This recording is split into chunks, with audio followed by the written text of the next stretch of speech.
story. So that was my first fantasy, and it was horror, actually, which I don't write anymore.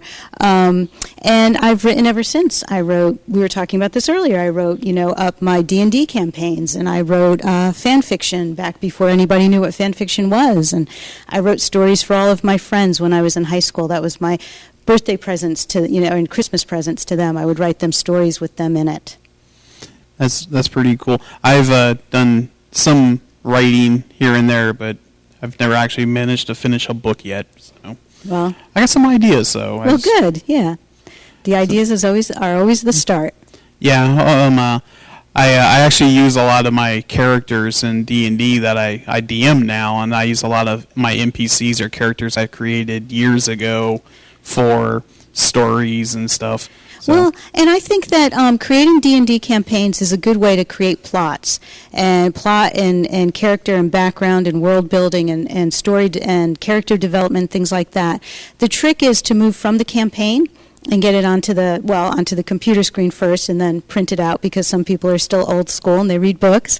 But I've often found that, especially when I was playing D&D, it was a great way. It was like a training ground to start writing, and it was just perfect for getting experience in telling a story.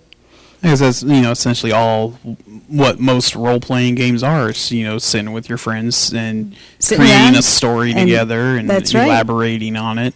It's like the ultimate improv. You know how improv is yes and you always say yes and. Well, I think that D&D and role-playing games are absolutely improv. Somebody rolls the dice, somebody does something, and then it's yes and I do this, or yes and the dungeon master says, well, no, something else happens, and then you have to riff off of that. It's like the Jim Butcher lectures I was telling you. It's like you can give your character, your hero, yes, no, or no and. Right. And he likes the no and. There always have to be consequences. Yes. That's what creates an exciting story. And if you're sadistically evil like Jim, then the more the better. You can never, in order to make an exciting story, you can never be too nice to your characters. They need to have the adventures that the reader is hoping to have themselves from the comfort of their own armchair. So the more you can throw at your character, and the more that you have them succeed in overcoming, the better. That's how you make things exciting. Yeah, it makes them more relatable and more lovable, because we love rooting for the underdog, and that's right. You want to see them succeed. Mm-hmm. Yeah, absolutely. And it was interesting that we were also talking about this whole, transporting to another dimension theme. I mentioned that, in my D&D game that I run, a character of mine, or not mine, but a player of mine, just recently created a character, and he's like, well, I want to play a bard, but can I be from here? And I really love that idea, And can I have an electric guitar? And I'm like, so you're gonna have an electric guitar, so you're gonna have to have like a power crystal to replace the battery when it runs out. So he got a storm cleric to charge a quartz crystal with lightning. Okay, so does this player make up his own songs in the game? He tried playing Iron Man by Black Sabbath. Of course. And nearly got arrested by the town guard because they thought he was trying to summon demons. Okay, I could see that. So he's learned that the heavy metal's probably not the best thing to be playing. So he has to switch to folk music, right? Yeah, he's gonna have to do more like folk, or maybe something like some Inge Malmsteen, the neoclassical rock or something like that. But he's learning the consequences of his actions. And I told him, it's like, you can play this, but there's gonna be consequences. Well, and I think that too, that's what a good DM does, right? You can't just let a player take over the game. They absolutely have to, again, you have to make things hard on them. Otherwise, what's the fun? Definitely. And we were talking, you were telling me about the book that you had mentioned, the old D&D book where everyone got transported into their campaigns. Yeah, that was an old Andre Norton book from the 1970s, I think, or early 1980s. D&D was just getting really, really big. And she was commissioned to write a D&D adventure. And so she started out, it's been a long time since I read it, and I think it's well worth it. I do not recall the title at all. I am sure that many of the fans out there are either Googling or they already know. If you know the title, leave it in the comments. There you go. That it was an adventure, a D&D campaign where people were sitting around and they got sucked into the game, and then they had to, go through the adventure in real life, as it were. And I think that sort of thing works really well for novels. What is a novel other than a portal, right, that we're transported into? And so I think that portal stories, which I write, have that fascination for people. Who doesn't want to be drawn into an adventure? That's why we read. That's why we go to movies, I know when I was young and I read a lot of the King Arthur myths, and I basically, when I was a very little kid, I wanted to be one of two things when I grew up. I wanted to be Superman or a knight. Yes, exactly. Yeah. I learned how to use a sword and do all that stuff. I'm still figuring out the flying part. Yeah, that's a little bit tougher. Yeah. I think my biggest dream was to either be an astronaut or a writer for the Pony Express. Those were my two childhood dreams. And it's kind of sad that the Pony Express is still faster than the modern mail service. In some cases. Definitely in some cases. That's kind of disappointing. Bad government. But touching on the books that you were, would you say like authors with that sort of a theme back when you were reading them would perhaps have influence on you and your stories? Probably. And I think mostly I just wanted to get so badly to Middle Earth, or to get so badly to Narnia. And Narnia is obviously the ultimate portal story, right? That whenever I was reading fantasy or science fiction, I really, especially as a child, because children have such intense imaginations, I definitely wanted to get into the world. So I know that when I started writing myself, again, when I was a little kid, but more seriously in high school, the stories that I wrote were always like those first fantasies that I ever read.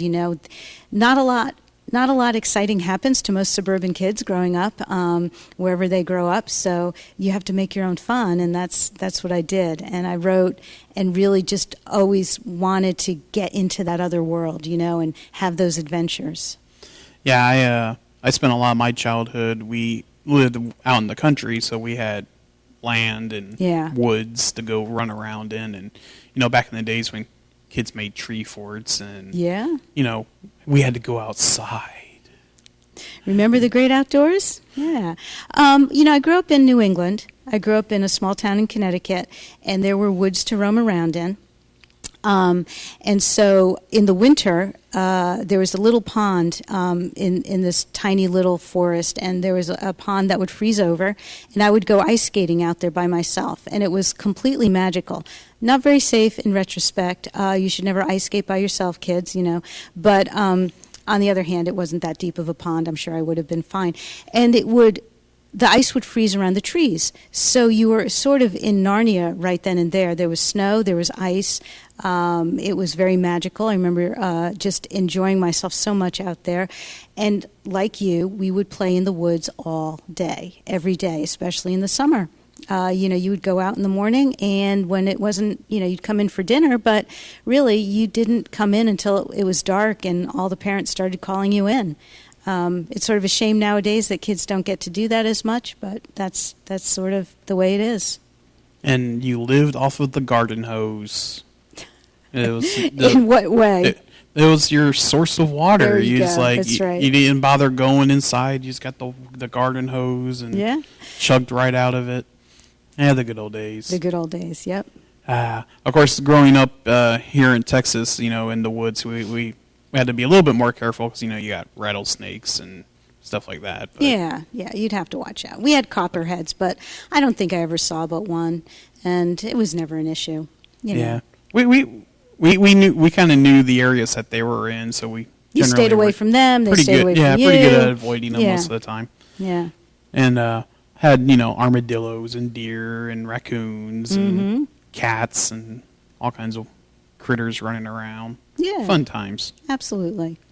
And my brothers used to always tease me because I was obviously a nerd even back then. Long live the nerds. And all I ever wanted was, the old Superman action figure, and they would always tease me that, there's like a whole set of them out there buried in the woods. You just got to go find them, and I would spend days just. That was pretty mean. It was. Oh, they were evil. They were big brothers, man. I tell you. I'll get even with them someday. I'm still plotting my evil revenge. I haven't figured it out yet. I mean, because that's twisted. That's messing with your mind. That's not good. That's sadistic. Oh boy.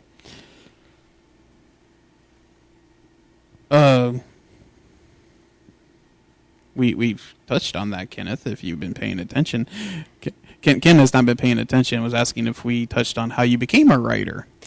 Well, I can elaborate. We can elaborate. I can elaborate. So, obviously, I've always wanted to be a writer. And, in high school and college, I wrote for the school literary magazine, both in high school and college. And in college, I decided that I wanted to own the literary magazine. I wanted to make sure that I had several stories in it. So I wrote several different stories, all science fiction and fantasy, and I submitted them under different names, under these pen names, and especially the one under the pen name T.H. Thanatos, which is the Greek word for death, Thanatos. I thought I was so clever. And indeed, I got 4 or 5 stories in the literary magazine that year because the editors just never checked. They just, why would they? But I didn't start writing for publication until after the it was in the 1990s. I was married. I had my first daughter. She was 3 years old, and I had just gotten laid off from my day job. And I thought, that's actually cool. Writers need time. Writers need time to write. They need a space to write. And all of a sudden, I had a lot of spare time. I could really focus on writing. I would have to eventually get a job soon, but I might as well take the time that I had, and so I did. And I was very, very serious about sitting down every day and writing a short story, or doing what I could. And it was dreadful stuff, because when you're really starting out at something, you are not good at it. This is something that writers say, which is dare to suck. And you really should, because in order to get better, you have to start out bad. And I did. I started out bad, and I thought, this is actually kind of fun. I'm really dreadful at this, but I know I can get better. And so I'm just going to, take the next 6 months and, eventually I have to get another job, but I'm just going to take all the time I need to really get good at my craft. And I got a new job in 2 weeks, as opposed to the 6 months I was hoping for. But it was okay. I kept on writing. I had a little bit less time. I've always had a day job. Even as a writer, I think it's important for people to be financially secure. So I definitely always made sure that I had a day job, but I also made time to write. So I've married, now I have 2 children, and every day I would write pretty much either after work or in the morning before I went to work. You need to be disciplined. You need to believe in yourself, and you need to send things out, and you need to rack up the rejection letters, because the only way to go forward, is to get the rejection letters until you finally get that acceptance. So it took me 6 years, from 1993 to 1999, whatever that is. It took me 6 years to be able to sell my first short story, which I sold for $5, and I was ecstatic. I spent the $5, but I almost framed it. But I was like, no, I'm going to spend it. It was good. And then it took another 10 years to sell my first novel. So it takes a long time. It takes diligence. It takes, you just have to keep trying. Can't give up. The only thing that happens when you give up is you don't go forward. Right. So, that's how I became a writer, just sitting down and doing it, and really just working hard at it. And this seems to be the common theme I've heard from pretty much every author I've talked to. Is they're always, you just got to sit down, do it. And you have to sit down. You have to do it. You have to not worry about it being bad to start with everybody starts out bad. I don't know if you're familiar with the author Scott Lynch, The Lies of Locke Lamora. He burst onto the scene. He's an awesome writer, very, very good writer. And it almost looked as if he just started writing things down and then he gets a book deal and all that, blah, blah, blah. That's not what happened. Everybody has an apprenticeship. Everybody works hard. Everybody really, really has to, you have to edit, you have to throw things out, you have to rewrite, but you just have to keep at it because otherwise you will never get good. Words of wisdom for all of the aspiring authors out there. Exactly. Mm-hmm. Do your time. Do your time. Put your time in the chair. And then it comes out where you have something where you can, it's out in the world. And these are some of my greatest achievements.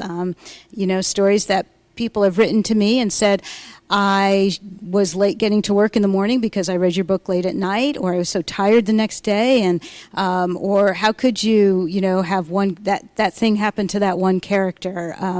That's what I live for. That's how I spent so many of my days and nights reading and just devouring books, and to be part of that, to have a book that other people are devouring and loving and can't wait for, that's really wonderful. It's a great feeling.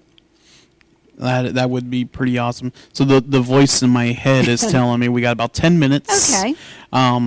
So something we were talking about beforehand, like if your books were ever made into a series or a movie, who would you like to see cast as your characters? Who would I like to see cast? Well, let's see. For the character of Kate, this who is on the cover of this book, I would like to see Haley Stanchfield. She played in True Grit. She was the young girl who played Maddie in True Grit, and she's pretty awesome actress, and I think she would be wonderful. The girl on the cover actually reminds me of a girl I used to know. You know what is interesting about this? This is a model that my cover artist and photographer, she found her. She had worked with her before, but she looks a lot like my daughter, and so we joke that this is the cover that my daughter made, even though that's not her on the cover, but it looks very much like her.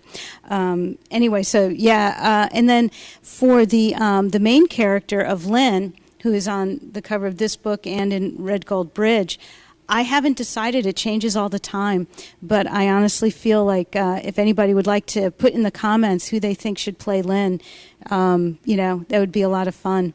She has kind of a Kate Beckinsale kind of a look to me. Yeah, she does a little bit, or even if she was a little older, I could say Natalie Portman almost. Yeah, a little bit. Yeah. So, it's a lot of fun. What I would love to see, because of the popularity of Game of Thrones, and even the popularity of things like Gallivant, which is such a fun show, and I would love to have the chance to bring the Gordath series to television, because I think people would really get a kick out of it. It's a lot of fun, and it's very female-centric. Game of Thrones, mostly about the guys. It's really not so much about, obviously Daenerys is a very important character, but I would say that the women in Game of Thrones tend to be eye candy for the guys. And so I think that it would be time to have, a fun action-adventure television show that's about the girls. Well, they do have one coming up with Supergirl coming out soon. They do, yes. And Agent Carter was also pretty awesome. Yeah. And I'm looking forward to meeting, Haley Atwell. She's going to be at Comicpalooza too, and it would be fun to be able to go up and say how much I enjoyed her in that show, because it's a lot of fun. That's always one of the best parts about working the cons. Yeah. Is just meeting all the great people. I know I was lucky enough to meet James Doohan before he died. Yeah. And that guy, he was so awesome, and he was really funny. He did this really funny story about he wanted Scotty to be French, and he was like, Monsieur Capitan, you did not kiss the girl on the last planet. You should talk to Pierre Lucky.